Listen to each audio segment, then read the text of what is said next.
Bismillahirrahmanirrahim. Assalamualaikum warahmatullahi wabarakatuh. Syukur alhamdulillah kita bisa berjumpa lagi di channel ini. Sholawat dan salam semoga selalu tercurahkan kepada junjungan kita Nabi besar Muhammad Sallallahu Alaihi Wasallam.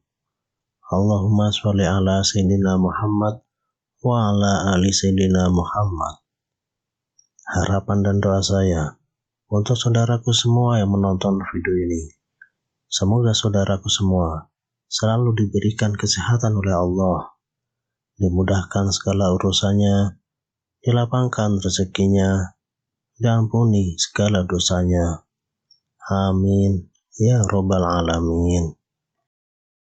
Sahabat beriman yang dirahmati Allah, salah satu ibadah sunnah yang sangat dianjurkan ialah sholat tahajud.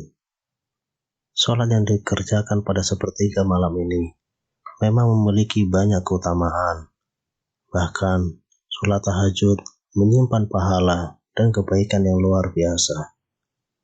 Karena di waktu tersebut, seorang hamba menghadap Allah dan menjadi manusia pilihan. Namun, ada 4 larangan yang hendaknya dihindari saat mengerjakan sholat tahajud. Melakukan salah satu dari 4 larangan ini berarti menyalahi sunnah yang bisa mengurangi atau bahkan bisa menghilangkan pahala keutamaan sholat tahajud. Lantas, apa saja 4 larangan dalam ibadah tahajud? Yang pertama adalah mengerjakan sholat tahajud lalu meninggalkannya. Dulu, ia sangat rajin mengerjakan sholat malam dan melaksanakan tahajud. Namun, sekarang ia tinggalkan dan tidak lagi mengerjakannya. Ia hanya ingat sholat tahajud ketika dalam kondisi susah saja, ketika mendapati masalah, terhimpit hutang, atau dirundung duka.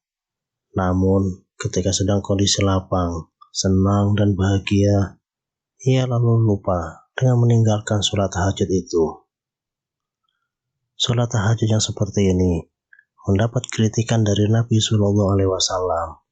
Sebagaimana dahulu beliau pernah berpesan kepada Abdullah bin Amr bin As, "Wahai Abdullah, jangan kamu seperti si Fulan. Dulu ia rajin sholat malam, lalu sekarang ia meninggalkan bangun malam." Hadis riwayat Bukhari dan Muslim. Sholat tahajud bukan ibadah yang dilakukan ketika susah saja, ketika ditimpa masalah, dililit hutang, atau dirundung duka. Namun, ketika lapang pun, ibadah tahajud harus tetap dilakukan. Rasulullah Shallallahu Alaihi Wasallam bersabda, "Kenalilah Allah di waktu lapang. Niscaya Allah akan mengenalimu ketika susah." Hadis riwayat Ahmad. Meninggalkan sholat tahajud setelah melakukannya termasuk perbuatan yang dibenci. Sebaliknya, Rasulullah Shallallahu Alaihi Wasallam memuji seseorang yang rutin dan istiqomah mengerjakan sholat malam, baik ketika susah maupun senang. Beliau berkata mengenai Abdullah bin Umar yang rajin mengerjakan sholat malam, "Sebaik-baik orang adalah Abdullah bin Umar, seandainya dia mau melaksanakan sholat malam." Salim berkata, setelah dikatakan seperti ini, Abdullah bin Umar tidak pernah lagi tidur di waktu malam, kecuali hanya beberapa saat saja. Hadis riwayat Bukhari dan Muslim. Beliau Shallallahu Alaihi Wasallam telah memberi contoh tidak meninggalkan sholat malam meski beliau dalam kondisi sakit. Aisyah radhiyallahu anha berkata, "Jangan tinggalkan qiyamul lail, karena sesungguhnya Rasulullah Shallallahu Alaihi Wasallam tidak meninggalkannya. Dan apabila beliau sakit atau malas, maka beliau sholat sambil duduk. Hadis riwayat Abu Daud. Kemudian yang kedua, mengkhususkan sholat tahajud pada malam Jumat.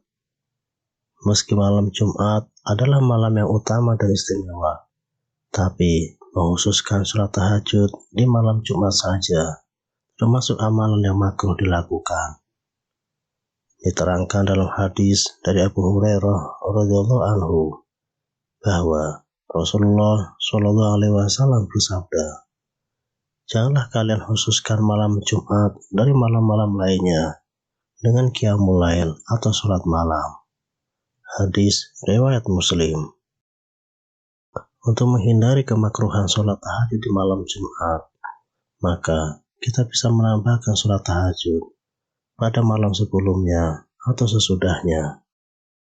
Sebagaimana penjelasan Imam Ibnu Hajar Al-Haytami dalam Tuhfatul Muhtaj, beliau berkata, makruh menghususkan malam Jumat dengan qiyamul lail. Maksudnya dengan sholat, karena larangan yang terdapat dalam hadis riwayat Muslim. Dari situ, sebagaimana kitab matan Minhajul Abidin, dirumuskan hilangnya kemakruhan dengan menambahkan satu malam sebelumnya atau sesudahnya. Akan lebih baik lagi jika kita istiqomahkan amalan sholat tahajud itu, sebab mengkhususkan sholat malam pada malam Jumat saja merupakan larangan dari Rasulullah SAW. Yang ketiga, melaksanakan sholat tahajud saat kantuk.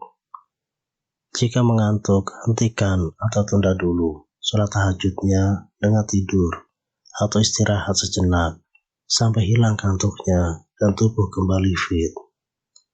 Inilah sunnah yang diajarkan Rasulullah SAW. Diriwayatkan bahwa Nabi SAW pernah menegur Sayyidah Zainab yang memaksakan diri untuk melaksanakan sholat dalam keadaan mengantuk. Suatu ketika Rasulullah SAW masuk ke dalam masjid, lalu mendapati sebuah tali yang dibentangkan di antara dua tiang. Kemudian beliau bertanya, "Apa ini?" Para sahabat menjawab, "Ini adalah tali milik Zainab. Ketika ia sholat berlama-lama hingga kelelahan, maka ia bersandar dengan tali itu." Rasulullah SAW kemudian bersabda, "Lepaskanlah tali itu. Kalian harus sholat ketika dalam keadaan segar. Jika kelelahan, maka tidurlah." Hadis riwayat Bukhari dan Muslim. Memaksakan sholat dalam kondisi mengantuk itu dilarang, sebab akan memberatkan, menghilangkan khusyukan, bahkan bisa mengakibatkan kesalahan dalam sholat. Nabi SAW bersabda, "Jika salah seorang di antara kalian dalam keadaan mengantuk dalam sholatnya, hendaklah ia tidur terlebih dahulu hingga hilang ngantuknya. Karena jika salah seorang di antara kalian tetap sholat, sedangkan ia dalam keadaan mengantuk, ia tidak akan tahu. Mungkin ia bermaksud meminta ampun, tetapi ternyata ia malah mencela dirinya sendiri." Hadis riwayat Bukhari. Insya Allah, tidur yang diniatkan mengerjakan sholat tahajud akan ditulis pahala seperti mengerjakan sholat tahajud.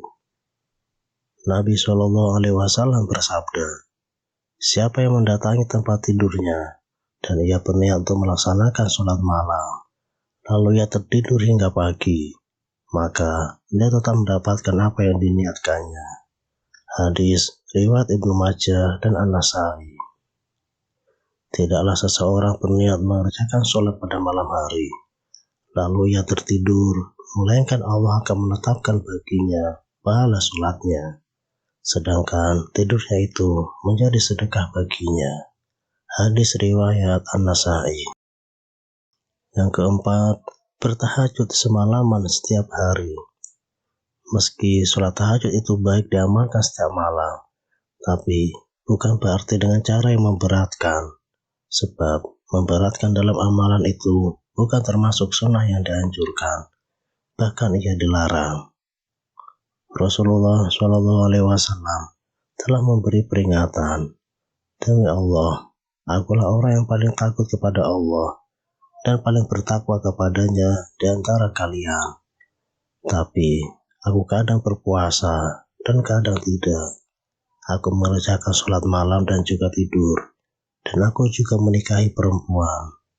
Siapa yang membenci sunahku, maka ia tidak termasuk golonganku." Hadis riwayat Bukhari dan Muslim. Beliau Shallallahu Alaihi Wasallam juga telah mencontohkan seperti yang disebutkan Sayyidah Aisyah radhiyallahu anha. Ia berkata, "Aku tidak pernah melihat Rasulullah Shallallahu Alaihi Wasallam mengerjakan qiyamul lail semalaman sampai subuh.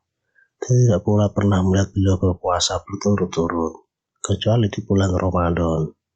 Hadis riwayat Muslim. Maka, dalam melaksanakan sholat tahajud itu, tidak boleh berlebihan hingga memberatkan, yang akhirnya terputus di tengah jalan.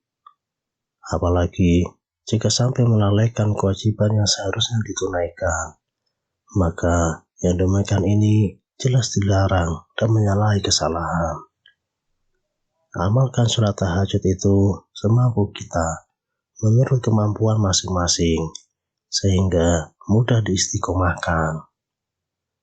Nabi SAW memerintahkan, "Lakukan amal-amal yang kalian sanggup melaksanakannya, karena Allah tidak akan merasa bosan hingga kalian sendirilah yang merasa bosan." Hadis riwayat Bukhari dan Muslim. Jika misalnya mampu hanya 2 rakaat, maka itu sudah cukup dan jangan ditambah. Lebih baik sedikit tapi istiqomah daripada banyak tapi terputus di tengah jalan. Nabi SAW pernah ditanya, "Amal mana yang paling disukai Allah?" Beliau menjawab, "Yang paling kontinu meski ia sedikit." Hadis riwayat Bukhari dan Muslim. Itulah mengenai 4 larangan dalam mengerjakan sholat tahajud. Semoga kita semua diberikan kemudahan oleh Allah dan istiqomah dalam melaksanakannya. Amin. Wallahu a'lam. Demikian yang bisa saya bagikan. Semoga bermanfaat untuk kita semua. Subhanaka Allahumma wa bihamdika asyhadu an la ilaha illa anta astaghfiruka wa atubu ilaik. Wassalamualaikum warahmatullahi wabarakatuh.